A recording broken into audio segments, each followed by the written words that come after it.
but you've set this list of standards. Have you had a look in the mirror, love? You've got 2 inches of fucking makeup on, hair extensions, nails that don't belong to you, and your fucking and your best years were in a previous life. So what the fuck? What do you mean? It's you're going on about I'm the prize, I'm the prize. I wouldn't buy a fucking raffle ticket for that. It's there's nothing there. Whereas once upon a time we just click, and nobody cared what the other person owned or didn't own. That Mm, was something you'd worry about if you were going to get married or move in with somebody, and there'd be good reason for that. If you're a woman that's done well for yourself, you don't want to get too involved with a bum who's fucking jobless, can't hold down a job, and is up to his eyeballs in credit cards and debt. That's not healthy for you. You would have to have boundaries, but that's what you would learn down the line. That's not how you've got to provide statements and all of that. And you're seeing this, look, the femininity side. That's coming because, and again, it's different from kind of the 60s and 70s because the 80s, the 90s, the noughties, and all that encouraged women to be directors, managers, CEOs. So they're like, yes. and I'm in charge. I don't need a man. I can do this. I can do that. Yeah, that's great. But then sometimes, or quite often, these same women are like, no, men in my own league don't want to date me. Why would they? They're a director of a company. They're a CEO, a manager, whatever. They don't need your money. They don't need your qualifications. They need somebody who's going to be at home, and you don't fit that criteria, and you're not the boss of me. Don't tell me what to do. Well, they're already having their own wars at work, just like she's having. So what makes you think he wants to come home to the same war? He wants to come home and be left in peace. It's like, and that's this misunderstanding. And then you get all of these people, what millionaires and stuff like that, talking, and they talk about the type of women they don't like because I work 80 hours a week, say, do X, Y, and Z, and then I've got somebody who's demanding from me. I don't need that, and I'm a multi-millionaire with lots of options, so I don't need that. And then what happens is that filters down into the manosphere of how can I sell courses to young men that don't know how to date women? Well, first off, these are the women you want, women that will be compliant. And this isn't a problem for men that have their own boundaries and men that are happy with what they're doing and men who are confident in their own life.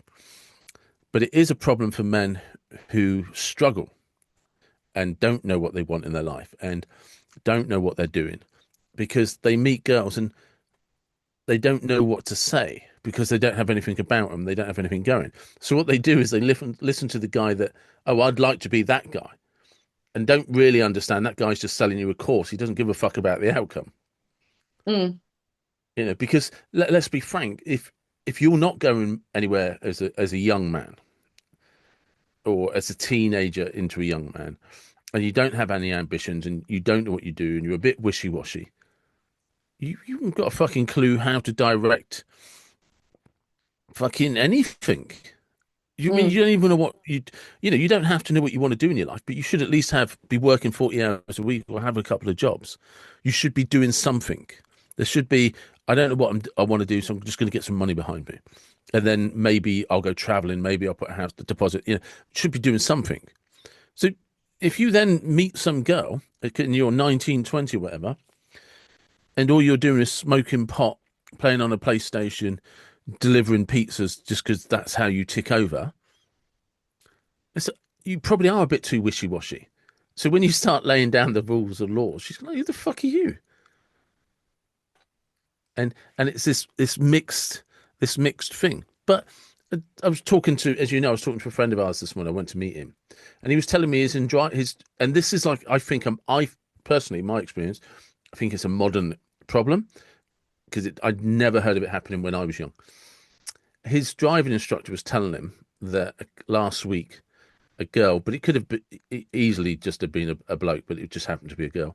Turned up for her first ever driving lesson, completely stoned, And he's like, "Have you been smoking weed?" She was like, "Oh yeah, I'm high as a kite." And Okay. so, and these, do you know what I mean? So this is what I'm saying. This is like the dangerous echo chamber. Not dangerous is a bit, but it's the echo chamber is, but you see these clips on social media, right? Where they will set up that they're filming people, and they'll just randomly film people. There was lots of it going on down in Miami, and they were randomly filming people, and they'd find couples, right? And they would say, "Okay, you guys been in a relationship together? Yeah, been in a relationship for long? Oh yeah, a couple of years. There was some that were married. Okay, are you both okay to open your phones and let us look at your messages and Instagram accounts?" And the bloke's like, "Yeah, yeah, sure." All the women were like, "No, no, I'm not. No, no, I'm not comfortable with that." And of course, the boyfriend or the husband is like, "Why? What's the problem?" And it's just because guys are hitting them up in their DMs and they're replying, and then they're just getting into conversations with these guys, but they know their boyfriend or husband wouldn't tolerate that. Mm. And I've even seen, you don't often see, but follow ups where like, no, the husband went home and divorced them because this is like, no, that's unfaithful. Because So that because comes back to the very old school way of the unfaithful without actually jumping into bed with somebody else. It's the here's your intimacy, your the relationship part of what we have, you're having with somebody else, even if you're not having sex. And that puts the whole relationship under threat. Therefore, I'm leaving because we don't seem to be able to do that anymore. Or you don't want to, or I don't want to, or whatever so else. here's the thing, right? If you are in a relationship and it's a serious relationship, I want full access to your phone and here's full access to my phone.